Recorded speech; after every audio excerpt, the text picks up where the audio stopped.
एक माँ बाप के नाते हम किस तरह से उनकी ज़िंदगी में सम्मोहित या रह सकते हैं, कुदरत से सीखें। कुदरत कहती है कि वो हर जगह मौजूद है, चाहे वो हवा के रूप में, चाहे वो रोशनी के रूप में, चाहे वो पानी के रूप में, चाहे वो सुगंध के रूप में, चाहे वो किसी भी रूप में, वो देने के लिए तत्पर है, देती है लगातार। और अगर एक माँ बाप के तौर पर हम कुछ भी देते हैं तो क्या उसके एहसान को वापस लेना या उसके लिए जताना ज़रूरी है?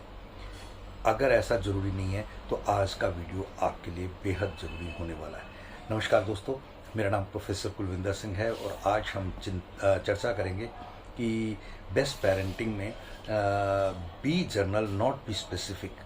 हमें इतना ज़्यादा जर्नल होना चाहिए कि जैसे कुदरत है।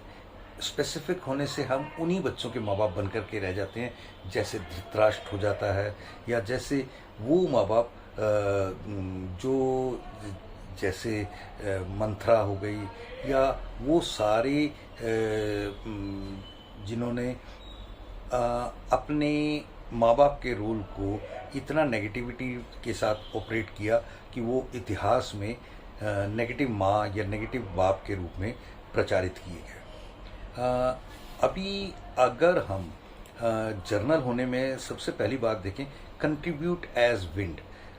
हवा देखें, अगर आंधी ना हो तो हवा जब भी चल रही होती है 99% तो पता ही नहीं लग रहा होता चल रही है, बह रही है, आपको उसका सुकून मिल रहा है, इतना ही होता है। इसके अलावा आपको कोई एहसास नहीं है कि हवा बह रही है।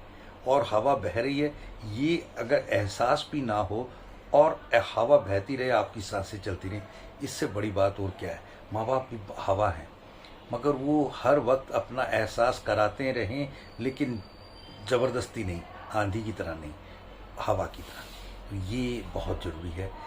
वो बच्चों की ज़रूरतों को, बच्चों की चीज़ों को, बच्चों के पालन पोषण, बड़ा होने की हर विधि को बहुत अच्छे से संचालित करें, व्यवस्थित करें, सुव्यवस्थित करें, लेकिन अपने आप को बीच में से हवा की तरह हटाकर। दूसरी बात, सन की तरह, सूर्य की तरह कंज्यूम करना।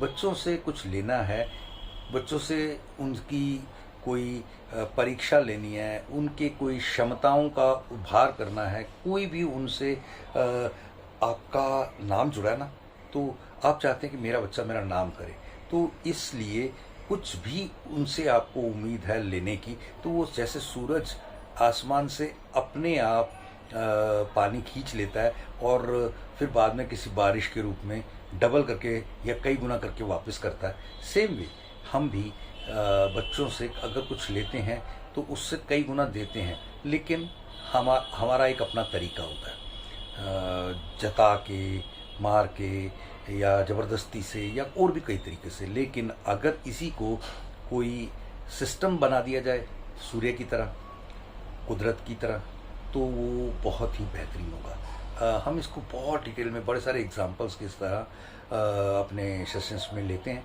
बात आपको इसी में समझ में आ जाए तो ये आपके लिए वीडियो काम का हो सकता है, बाकियों से भी शेयर करिएगा। लेकिन यदि लगे कि और भी क्लासेस की जा सकती हैं तो आप मोस्ट वेलकम है। तीसरी बात कि फ्रेगनेंस की तरह प्रेजेंट रहना। अभी ये माहौल में कोई दुर्गंध हो तो हमें अपना नाक सिकोड़ना पड़ता है, अगर यहाँ पे कोई एक सुगंध हो तो यहाँ रहने का मन करता है। यही चीज़ है, बच्चे हमारे साथ क्यों नहीं रह रहे, एकल फैमिलीज़, न्यूक्लियर फैमिलीज़ क्यों होती चली जा रही हैं, कि हम अपना रोब, अपना होना, अपनी वजूद को उनके ऊपर थोपते हैं, और वही कारण बनता है उनकी हमारे साथ जुड़ाव को तोड़ने में।